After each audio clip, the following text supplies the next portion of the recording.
Welcome back, family. We are now on the Mr.ThinkSmart Show. I have a good friend of mine, but before I introduce him, I want to always promote the Believe movement. That is, the Believe movement is a movement with my godbrother, Willie Moore Jr. Go Google him. This is for adoption. Adoption is an option, so we must believe that these children will find a home. So now, who I have here today is Mr.Shawn Baker. Excuse me, Dr.Shawn Baker. He works in the educational field at Harris-Stowe State University at my alma mater. I worked under this man for many years, so I'm going to go through a series of questions he already knows. So we're going to get right into these questions, and but I'm going to let him introduce himself and introduce his title to you all right? Mr. Baker, let the people know your title. Hello, hi everybody. My name is Dr. Shawn Baker, and I'm Dean of Student Success here at Harris-Stowe State University. But I also want to say it's a pleasure to be on the show with Mr. ThinkSmart himself. Okay? Thank you. So I'm glad you did that, Mr. Baker. A brief history of yourself. Let's talk about where you come from, because you're originally from Texas. Originally from Texas, which I am now a resident of Texas, which is ironic.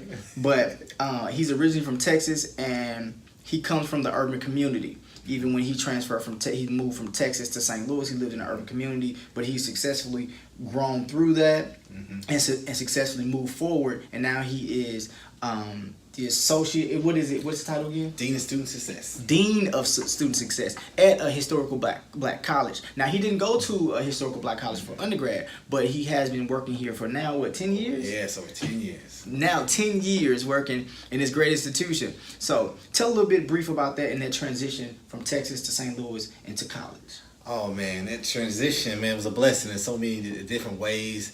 'Cause sometimes you just grow up with things you're not capable of dealing with, but the Lord puts different tools in your backpack on your journey, so you always gotta make sure you keep that backpack open and receive. But grew up in Texas with my mother, had some different hardships with her personal life, and that essentially transition was placed upon me.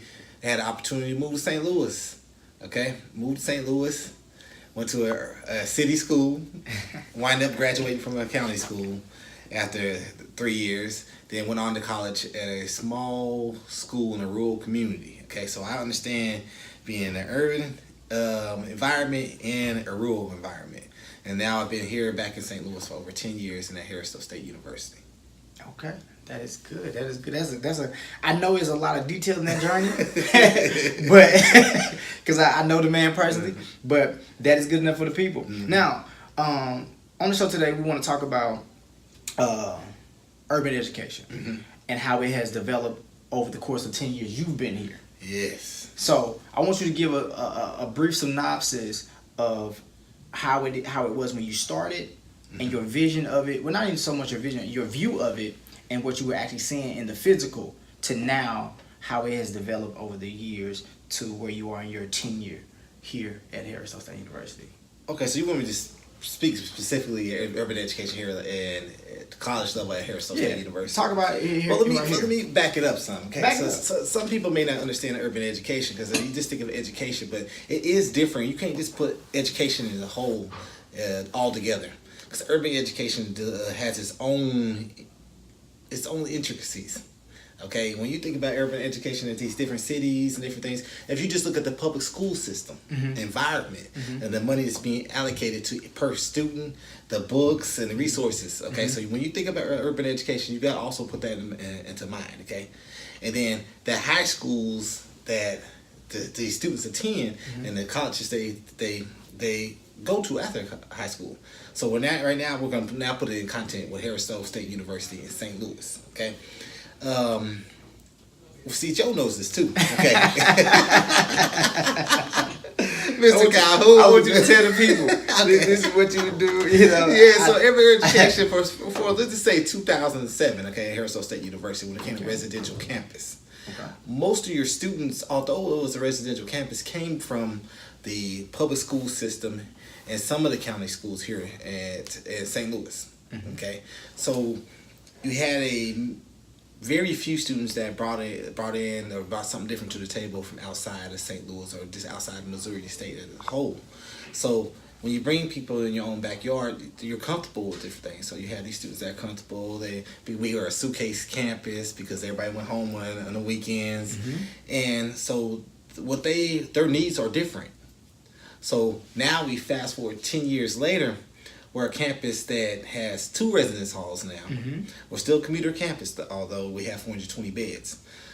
But now a lot of our students that reside on campus are no longer those students that come from the St. Louis area. So they may be coming from an education, urban environment from Chicago, Detroit, or California. And although they are in these urban cities, a lot of them come in with different needs than our students in our own backyard. Right. But it also gives our students a well-rounded experience now. Right. Because they're challenging each other to think outside the box because they're coming from different places. And that's huge. Yes, That's huge. iron sharpens iron.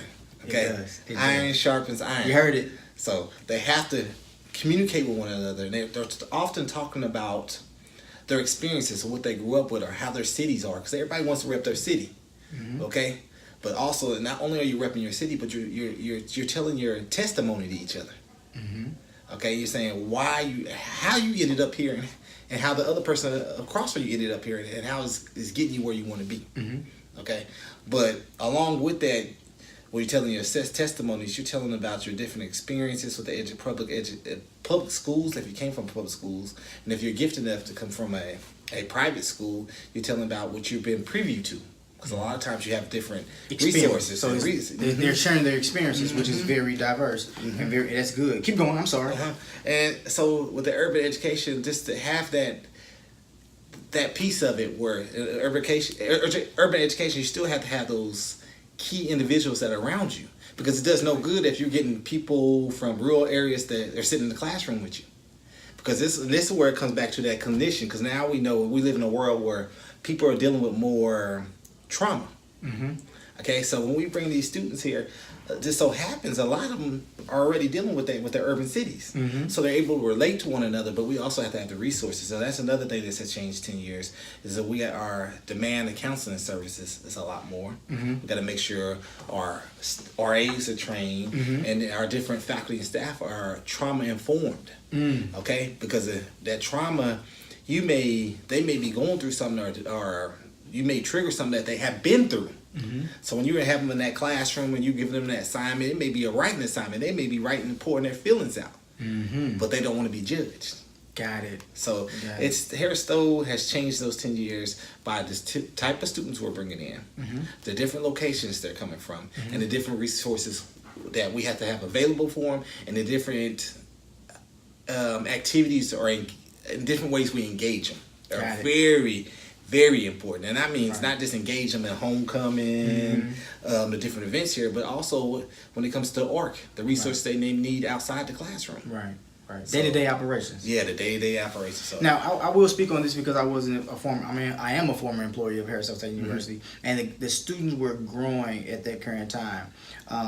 It wasn't growing as rapid as it does now, and I'm happy about that. It's growing rapidly. But what I will say is there was always a vision. And there was always a host of visionaries that were always in place, because we knew at one point in time it was going to go that route. Because when I was an employee here, I never worried about what I had.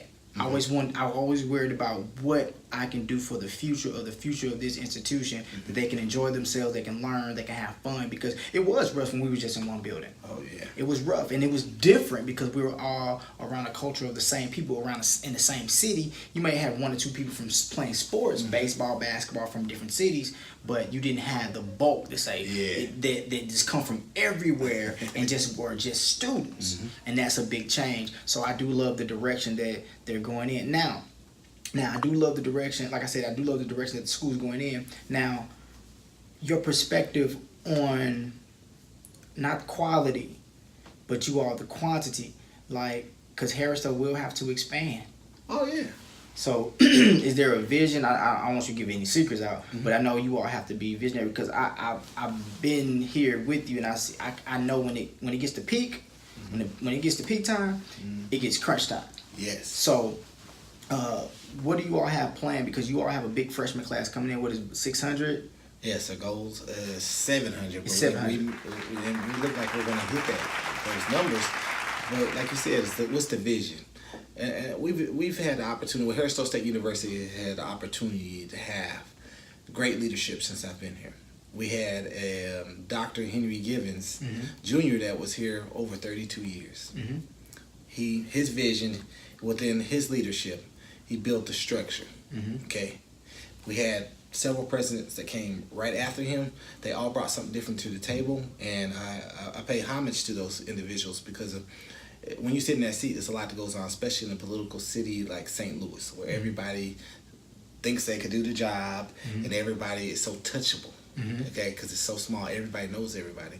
But with the vision now, with our current president, Dr. Womack, he's been given a structure, and now he's putting the meat on the bones. Like we've doubled our majors since he's been here. We've we've put more money into athletics. We've recruited a student with higher GPA, higher ACT coming into the institution. That's always good. That's always We good. expanded our touch. No longer are we just touching the students in this region. We're going outside the region, and we've increased our scholars. Along the way, though, that's amazing. We've been charged to be transformational, not only in our own backyards, but the national organizations with presenting, having our students present. Our students have been very great in our STEM fields. Okay. And our student fields, we graduate the most African Americans in the STEM fields in the state of Missouri. You heard it. In the state of Missouri. And we're one of the smallest institutions, one of the smaller institutions. So, I mean, we're doing big things and we're making waves in the state of Missouri and outside of Missouri.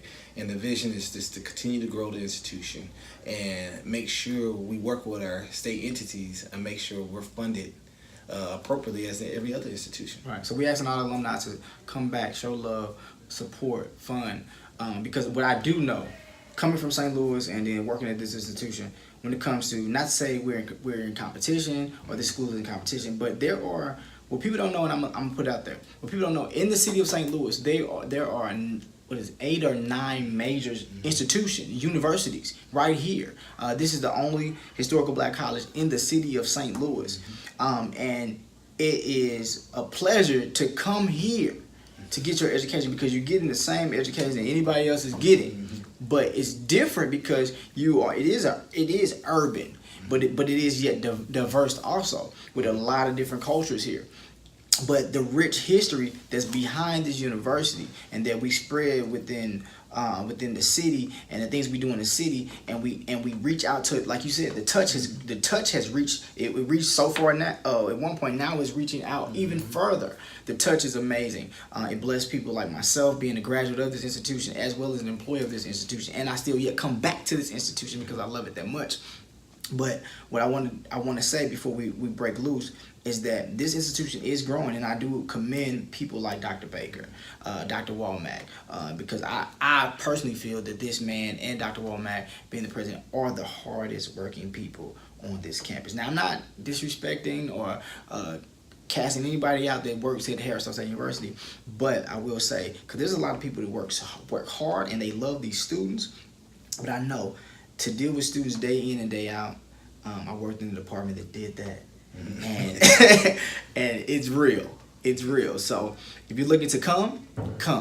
If you're looking to apply to work, be ready to work, because it is real, and you have to have a passion for these students. You have to have a passion for their growth and development, because that's what it is. I always talk about agriculture. It's always about agriculture and anything that you do.